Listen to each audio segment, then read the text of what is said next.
Ngayon, tatanungin kita, wala akong ginagamit sa iyo kung hindi kamay lang ng Panginoon. Ano sabi niya kanina? Hindi daw siya tao. Lapit ka ng konti.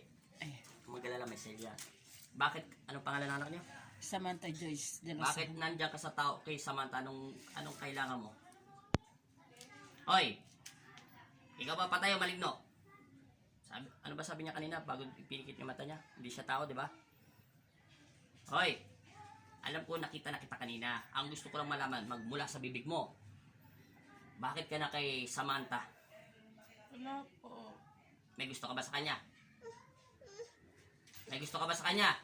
Opo. Kita mo, hawak lang yan ha. Hawak lang ng Panginoon yan ha. Wala akong ginamit sa kanya. Ito kamay ko ha. Babae ka, lalaki? Lalaki po. Matanda ka na ba? Opo. Hindi ka tao? Ano ka? Maligno? Kapre? Ano pa yun? Engkanto? Tikbalang? O patay? Ay, hindi ka nga pala tao. Anong nilalang kang nilalang ng lupa? Ano ka doon? Maligno po. Maligno ka? Saka nakatira? Saka nakatira? Sa puno po. Sa puno? Yung lumabas sa tawas? Doon ka ba nakatira? Saan? Sa bahay nila? Opo. May gusto ka dito? Opo. Ilang buwan ka na, taon ka na ba binabantay mo to? 3. 3 taon o 3 buwan? 3 buwan. Eh di pag gabi, tumatabi ka sa kanya. Opo. Nakikipagtali ka sa kanya. Hindi po. Huwag mong gagawin yan ha. Maswerte ka. Pag nagsinungaling ka, nilagyan kita ng krus at nakipagtali ka sa kanya, ibabaon kita sa pinaka-impyerno. Gusto mo sa impyerno? Alam mo naman yung impyerno, di ba? Kilala mo ako. Opo. Nakikita mo ang mukha ko. Kahit nakapikit ka, di ba? Tingnan nyo, nakapikit yan. Lapit nyo, di ba? Nakapikit ka. Lapit niya. Nakikita mo ko, di ba? Opo. Kahit nakapikit ka. Di ba? Nakikita mo yung corona doon sa ulo ko? Sino yon? Bihira lang may corona sa buong sanlibutan. Di ba binigay ng Diyos yun sa akin? Itong kanang kamay ko, tatanggalin ko itong hawak ko. Anong nakikita mo liwanag dito? Maliwanag ba? Di ba kapangyarihan ng Panginoong Hesus yan? Alam mo na kung sino ko. Hindi ko na kailangan magpakilala. Naintindihan mo? Ngayon, ito lang mapapayo ko sa iyo. Huwag kang tatabi dito. Naintindihan mo? At huwag mo itong tuturuan na maging masamang matabi ng kanyang bibig sa magulang niya. Naintindihan mo? Ito lang mapapayo ko sa iyo. Hindi ka nararapat para dito. Kung ikaw ay maligno ka ba? Huwag kang iibig sa nilalang ng Diyos. Ikaw, nilikha ka rin ng Panginoong Kristo kasi kayo, mga matitigas ang ulo nyo, di ba? May nararapat para sa inyo, naintindihan mo? Bumitaw ka rito sa babae nito. May asawa na to. Kasal ba to? Hindi po. O, kahit na hindi to kasal, may anak pa rin to, naintindihan mo? Hindi mo to pag-aari, ito ay pag-aari ng Panginoong Kristo, naintindihan mo na? Nakikiusap lang ako ha, bilang instrumento. Kilala mo na ako. Alam mo kung sino ako, di ba? At alam mo yon. Wala kang makikitang ganitong tao, di ba? Alam mo kapangyarihan ko. Alam mo yung nasa paligid ko. Ilan ang anghel na kabantay sa akin? O, di ba? May nakahawak na sibat, di ba? At ano yung dalawang anghel na nakabantay sa akin? Babae siya o lalaki? Babae po. Ano yung babae? Anong buhok niya? Itim ba siya o ginto? Ginto po. Anong hawak ng ginto ng buhok? Sa kanan, kamay o kaliwa niya? Anong hawak? Ipapakita sa iyo yan. Ano? Pag nagkamali ka ng salita, anong nakikita mo sa kanyang kamay? Ipakita mo, Ella. Anong ipinapakita niya sa iyo? Nakikita mo ba yung liwanag? Hindi ko na sasabihin sa iyo. Kaya doon ko malalaman kung totoo ka nagsisinungaling. Pero nakita mo siya at nagpakita sa iyo. Alam mo na, di ba? Ayokong manakit. Inilikha ako ng Diyos para masasanlibutan upang ang mga tao sa sanlibutan ay anak to ng ating Panginoon namin. Panginoon mo rin yun, naintindihan mo? Na magpatawad at magbigay at sumunod sa mga magulang at huwag sasagot, naintindihan mo? Umalis ka sa kanya ha? Umalis ka sa loob ng bahay nila, naintindihan mo? Ilan kayo doon sa loob ng bahay nila? Lumabas sa tawas, napakarami. Yung totoo, ilan kayo? Pag nagsinungaling ka, lalagyan kita ng cross. Maniwala ka, pipiyo ka doon. Yung totoo, ilan kayo doon sa loob ng bahay nila? May mga patay? Yung totoo, bibilangan kita at lulubog ko to sa sibat. Aniwala ka? May mga patay, wala? Meron po. Marami kayo? Opo. Doon sa bahay nyon. Di ba sinabi sa inyo, marami nakatira? Kita mo yung anak mo. Ngayon lang siya makakita at yung, hindi ko alam kung saan siya dinala ng Diyos. Siya na magsasabi mamaya. Ilang minutes na yan? 5:31 po. Ay, magsisis pa lang.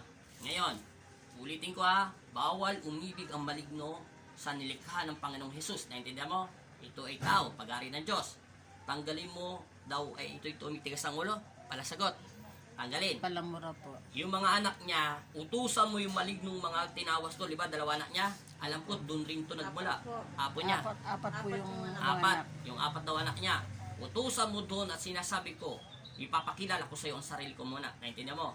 Sabi ng instrumento ng Panginoong Jesucristo at ni Jesus Nazareno, dahil alam mo kung sino nakasali ko lang ko, di ba? Ako ay isang instrumento niya bilang isang banal na binigyan niya ng likha. Ibig sabihin na konting kapangyarihan. Naintindihan mo? Sabihin mo sa kanila na pigilan nila yung anak nito. Naintindihan mo? Pag hindi mo ginawa yun at ako pumunta doon sa bahay nyo, lahat kayo mapapalayas ko na wala sa ano. Naintindihan nyo? Huwag nyo silang gagambalain, ha? Sige, bago ka muna umalis dyan, hindi ka rin naman makakaalis dyan dahil nandiyan ka na sa loob ng katawan. Sige, linisin mo yung katawan niya. Tapon mo. Ano pala binigay mo sakit sa kanya? Diba sabi mo may gusto ka dyan? Natural, may bibigay ka dyan. Anong binigay mo sakit? Wala. May gusto ka lang. Bet lagi daw to ano ba yun? Palasagot. Nagmumura. Mainit yung ulo lagi. Bakit lagi may tulo? Yung totoo. Sabi ko sa'yo, pag nagkamali ka, bakit nagmumura siya? Sino nagbibigay ng pagmumura sa kanya? Yung demonyo o yung mga nakapaligid sa loob ng banyo? Sabihin ka lang sa kanya po, agad siyang nagagalit. Maligno, sinasabihan kita.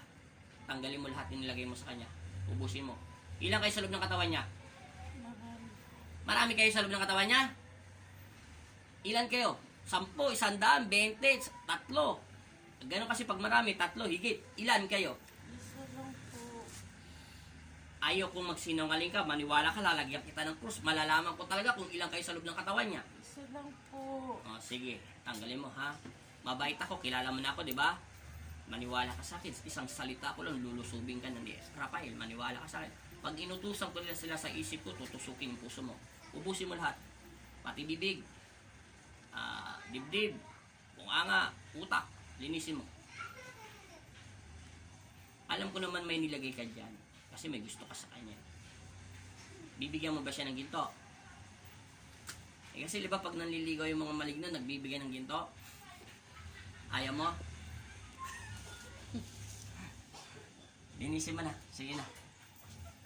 Inuutosan kita, kaibigan, ha? Ayaw ko magalit, ha? Intindihan mo? Sige, linisin mo. Ulit tanong ko sa'yo, maligno. Tanggal at tanggal habang nagtatanong ako sa'yo. Anong nilagay mo sa kanya para tumigas ang ulo? Sino nagbibigay ng sakit ng ulo sa kanya para sumagot-sagot sa magulang at palamura at mainitin ang ulo niya? Sino? Siya lang po. Bakit? Naabrodo ba siya? Di ba sabi mo 3 months ka na sa kanya? Nag-iisip ba ito na masama sa asawa niya? Natural, binabantay mo, alam mo yon Medyo po. na mayroong babae. Anong iniisip niya? Anong medyo? Binibigyan niya po sakit sa ulo. Yung alin? Asawa niya. Bakit niya binibigyan? Dahil matigas ang ulo nito? Narinig mo na ha? Binibigyan ng tigas ang ulo ang asawa niya kasi maraming bad spirit sa loob ng bahay niyo. Ibig sabihin, nagsabi ng maligno, totoo yun. Kasi malalaman ko kung nagsisino yan. Maraming patay. Ibig sabihin, negatibo, mga bad spirit nandun talaga. Hindi maiwasan, kaya tumitigas ang ulo ng anak niyo. Bilisan mo na. Ubusin mo. Ilang minutes na yun, 9 minutes and 23 seconds. Yan, 12 minutes lang, tatapusin na natin. Bilisan mo. Lahat. Ayoko nang babalik ka rito, ha? Huwag kang papasa loob ng bahay nila. Sabihin mo din sa mga matitigas. Pag hindi makinig yung mga taong nakapaligid sa inyo, sabihin mo sa kanya. Pag bumalik yung manggagamot dito, nag-insenso, patay tayo lahat. Intindihan mo? Sige. Us. Lahat. Likuran, balakang. Lahat. Walang ititira. Ana, wala akong ginamit yan, ha? Panginoong Jesus at Amang Nazareno, ha? Sa inyong kamay yan.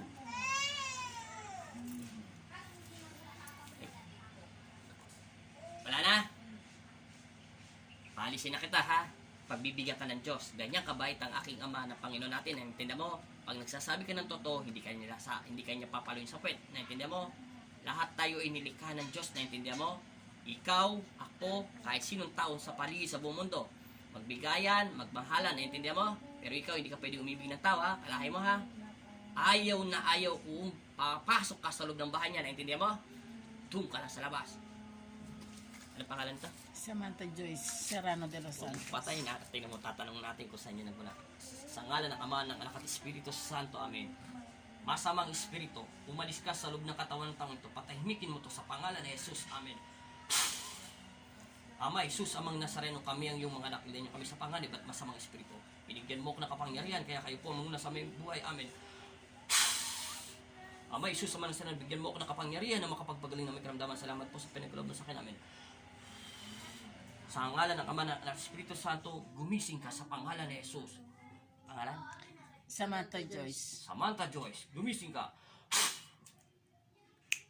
Oh, ngayon. Alis na siya. Ilang minutes na te? 11 minutes and 11 minutes na. 17 seconds. Huling tanong at huling sagot na lang to. Saan ka nagpunta? Kausap kita eh. Puti po. Puti. Ilang puti nakita mo? 3. 3 puti. Ano yun? Angel, duwende. Ano? Ano po? May angel po na kulay may hawak na ano. Na ano? Anong hawak niya? Ano yun? Trotot, etc. Espada, ano? Si Bato, ano? Anong kulay ng buhok? Kulay gold. Yun ang anghel ko. 3 sila, tagabantay. Pangalawa, may nakita kang itim. Wala po, puro puti. Maswerte ka, dinala ka ng Diyos kasi mahal ka niya. Eh, bet kanina, inawakan lang kita, bet ka, nakakita ka ba ng itim? Sa mukha niyo po. Di ba sabi ko sa'yo, ikaw yon, gagawin ko salamin at yung nakikita ko, yung tatranslate ko sa'yo. Wala ka na, wala kang dinala ng mga anghel, saka dinala sa maliwanag yun, natural. Saan ka banda niya dinala? Sa langit, sa ulat, etc. Saan? Sa simbahan, ano? Parang sa ano po, sa ulap. Oh, tama. Very good. Nakarating ka ng ulap. Anong ibig sabihin ng Diyos? Magbago Bago ka na. Magsimba ka na. O, ngayon, maraming nakatira Na? Cotton May ngaga na ano daw siya. Sinaniban ka na maligno. Ating magloloki ako. 3 months na yung katawan mo. Hindi niya daw alam. Ano masasabi mo sa Panginoon? Sa'yo mo lang ginawa sa'yo. Ngayon ka lang nakarating ng ulap. Pakita mo. Kanino? Hindi sa akin ha. Tao lang ko. Panginoong Jesus at sa ngalan ng Pong Jesus Nazareno. Ano pakiramdam mo ngayon? Tumayo ka. Sige, maglakad ka. Wala namang bayad yan. Ginamit ko scared. Talon. Tingnan mo. Masakit pa? No, may Ano? Salamat ka na sa Panginoon. Tatapusin natin hanggang 14 lang. Ano ka na? Para tapos na tayo. Mawak sa Panginoon. Sabi mo sa lahat ng mga kagalingan mo. Magpasalamat ka na rito last. Salamat po. Ngayon ko lang nakakita ng angel, di ba? Dinala ka sa ulap. Himala. Maraming salamat po Panginoon Diyos sa mga Nazareno at pinadala niyo po siya sa ulap. Amen. At maraming salamat. Gumaling na po siya sa kanyang mga naramdaman sakit.